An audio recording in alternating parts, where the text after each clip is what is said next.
ଦେଖନ୍ତୁ ମୁଁ ଜଣେ କଟିଆ ଝିଅ ଆଦିବାସୀ ଝିଅ ମୋର ପ୍ରତି ଯେଉଁ ପ୍ରକାର ସୋସିଆଲ ମିଡ଼ିଆରେ ଯେଉଁ ଭାଇରାଲ କରି ବୁଲୁଛନ୍ତି ପ୍ରକୃତରେ ମୋ ସାମ୍ନାରେ ମୋର ପଛଆଡ଼େ ଦେଖନ୍ତୁ ମୋର କଟିଆ ସମ୍ପ୍ରଦାୟର ସଭାପତି ମାନେ ଅଛନ୍ତି ନିଶ୍ଚିତ ଭାବରେ ସେମାନେ ପ୍ରୁଫ୍ କରିଦେଉଛନ୍ତି ଯେହେତୁ ମୁଁ ପ୍ରକୃତରେ କଟିଆ ଝିଅ ହିଁ ଆଉ କଟିଆ ହିଁ ମୋର ବାହାରିବ ଆଉ କିଛି ସେମାନେ ଯେତେ କହିଲେ ମଧ୍ୟ କିଛି ବାହାରିବନି କଟିଆ ଝିଅ ହିଁ ମୁଁ ପ୍ରକୃତରେ ପରିଚୟ ଅଛି ମଧ୍ୟ ପରିଚୟ ରହିବି ମଧ୍ୟ ତାହେଲେ କୌଣସି ରାଜନୈତିକ ଉଦ୍ଦେଶ୍ୟ ନେଇ ଆପଣ ନିଶ୍ଚିତ ଭାବରେ ସେମାନେ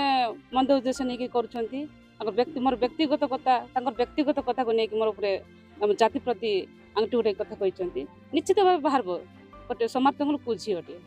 ଏ ତ ଜାଣିଛନ୍ତି ଏ ସୋସିଆଲ ୱାର୍କରେ ଯେଉଁ ପ୍ରକାର ଘୁରି ବୁଲୁଛି ଆପଣମାନଙ୍କ ମାଧ୍ୟମରେ ଆପଣମାନେ ଦେଖାଇବେ ଆଜି ସମାପ୍ତଙ୍କର କ'ଣ କେଉଁ ଜାତିରୁ ଆଇଛି ନିଶ୍ଚିତ ଭାବରେ କଠିଆ ଝିଅ ହିଁ ଆଉ ସେମାନେ ଯେଉଁ ପ୍ରକାର କରୁଛନ୍ତି ନିଶ୍ଚିତ ଭାବେ ମନ୍ଦ ଉଦ୍ଦେଶ୍ୟ ନେଇକରି କରିଛନ୍ତି। ମାଧବ ଦ୍ୱାରା ମୁଁ ଅବିଭକ୍ତ କୋରାପୁଟ ଜିଲ୍ଲା କୁଟିଆ ସମାଜ ବିକାଶ ପରିଷଦର ସଭାପତି ଯେଉଁ ଅଭିଯୋଗଟା ସୋସିଆଲ ମିଡ଼ିଆରେ ଯେଉଁ ଘୁରୁଛି ସେଇଟା ପ୍ରକୃତରେ ମିଥ୍ୟା କିନ୍ତୁ ଯେଉଁ ସମାରି ତାଙ୍ଗୁଲକୁ ଗଣମାଧ୍ୟମରେ ଯେଉଁ ଦେଖିଲୁ ତାଙ୍କେ ସେ ଆଦିବାସୀ ନୁହନ୍ତି ବୋଲିକିରି ଯେଉଁ କହୁଛନ୍ତି କିନ୍ତୁ କୋଟିଆ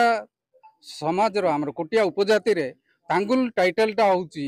ମାନେ ପ୍ରକୃତ ଗୋଟେ ହିଁ ଟାଇଟେଲ ଯେଉଁଟାକି ଅନ୍ୟ କେଉଁ ଉପଜାତିରେ ସେଇଟା ନାହିଁ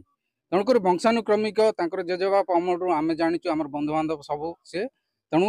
ଏଇ ଯେଉଁ ଅଭିଯୋଗଟା ହେଇଛି ସେଇଟା କେଉଁ କାରଣରେ ହେଇଛି ଆମେ ତ କହିପାରିବୁନି କିନ୍ତୁ ସମାଜ ତାଙ୍ଗୁଲଟା ପ୍ରକୃତରେ କୋଟିଆ ଆଦିବାସୀ ଝିଅ ଅଟନ୍ତି। ହଁ ଏଇ ଯେଉଁ ସୋସିଆଲ ମିଡ଼ିଆର ଯେଉଁ ଅଣ ଆଦିବାସୀ ବୋଲିକିରି ଯେଉଁ କହୁଛନ୍ତି ସେଇଟା ଆମେ ଅନଡିଭାଇଡେଡ୍ ଜିଲ୍ଲା ତରଫରୁ ସେଇଟା ନିନ୍ଦା କରୁଛୁ ଯେ ଏମିତିଆ ଜିନିଷଟା ସେଇଟା ଭବିଷ୍ୟତରେ ନ ଆସୁ କୌଣସି ମାନେ ଆମର 14ଟା ଯେଉଁ ମାଲକାନଗିରିରେ ଯେଉଁ 14ଟା ଉପଜାତି ଅଛନ୍ତି କୌଣସି ଲୋକ ବି ମାନେ ଜାଣିନାହାନ୍ତି ଯେ କୋଟିଆ ଲୋକ ସାଧାରଣ ବୋଲିକିରି